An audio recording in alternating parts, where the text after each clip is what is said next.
So once upon a time in Japan, there lived a poor rice farmer. He did a little subsistence farming, and he was a farmer like his father before him and his grandfather before him. He lived with a small family, and because it was passed down from generation to generation, he was ready to now give his farm to his son. But his son, he was a restless spirit. He did not want any part of the farming. From a young age, he wanted adventure. He wanted something exciting to do with his life.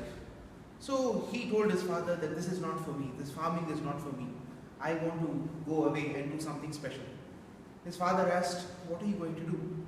And he said, "Well, from a young age, I've been looking at these monks who go away in these monasteries. I've heard of their amazing powers that they have, amazing skills. They have a huge amount of power, and they have a mastery over their mind and their body. And I'm going to go off to the monastery and I'm going to become a monk." And his father and his mother were obviously distraught. Their only son going away in this way, they dissuaded him. They said, "No, son, it's not for you. It's a hard life. You don't realize that." But he had a fight with them, and he said, "Nothing doing. I cannot be a farmer. I want to go away." So the next day, when they were early in the morning, when his parents were still asleep, he made the trek towards the mountains in search of the monastery where the monks lived. It was a long trek, and finally he reached a large door. He was standing in front of the monastery, all excited, and he knocked on the door, bang, bang, bang. Nothing happened. And then he banged some more, and then he sat down for a while in the hot afternoon sun, wondering whether anyone would open the door. Finally, the big door, it creaked open, and a young-looking monk, he came out, and he said, "What do you want?"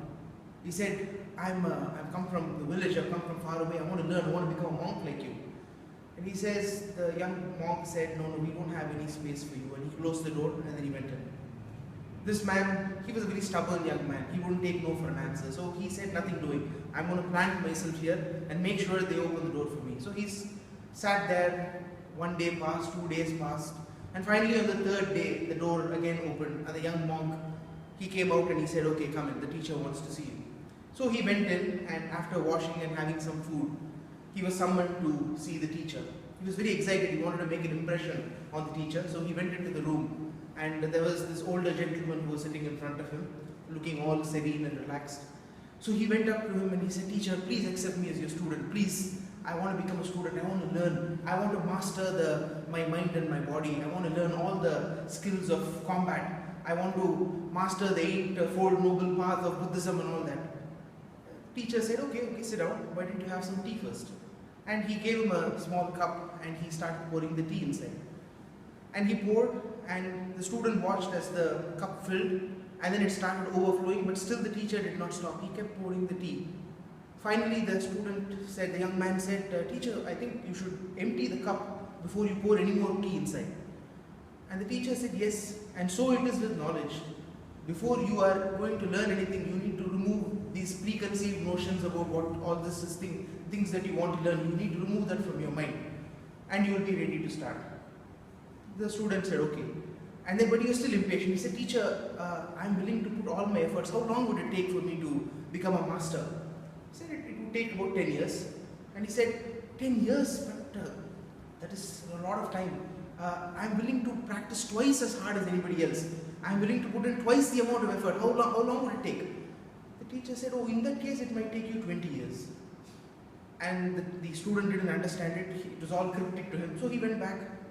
Next day, he was all eager to get started. He went and he went to the school where all the students were doing some practice and meditation and so on.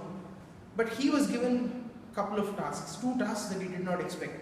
One was tending to the garden, and the second one was carrying this huge stick, one bucket over here, one bigger bucket over here, carrying it on his shoulders and walking down 100 steps from the monastery to a well, fetching water and then climbing up again. He just thought it was for one day. It was so hot, the water was so heavy, he had to carry it all the way. And then worse, he could not empty the bucket of water into the large canister. He had to use his hand to flick the water patiently, and he had to empty the entire 2 buckets into the canister in this way. It didn't make any sense to him. He was wondering why he was being punished like this. When all the students there are learning, is it because of his background? Was he a poor villager? Why is he being mistreated like this? But he was a stubborn man. and he had promised the teacher that he is going to put all his efforts. So he was stubborn, so he started doing that. He started tending to his garden every day, and he started doing this, carrying the water to and fro from the well to the monastery and back again, all through those hard days. One day the teacher said, okay, let me visit your garden, let me see how well things are. So he visited the garden and he was very excited to show his teacher around.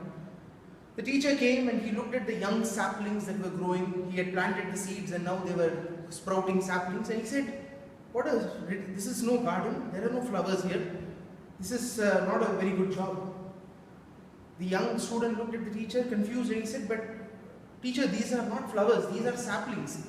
The role of a sapling is to grow strong roots into the soil and to grow leaves so that it can catch the sunlight. Only in spring will the flowers bloom, teacher. Surely you know this. And the teacher just nodded and he said, that's good. And he left. Once again, the student was all confused about what is the meaning of all this. 1 year was passed like this, and he had not made any progress, every day carrying water to and fro and every day tending to the garden. It was time for all the monks to go back to their village and spend 1 week with their family. The young man too made his journey, but he did not tell anyone that he was not planning to come back. He felt cheated, he felt resentful, he felt angry with everyone. He had made no progress, he was not a monk anymore. So he went back to his village. He wanted to fall at the feet of his father and accept his mistake and say, please accept me again as a farmer.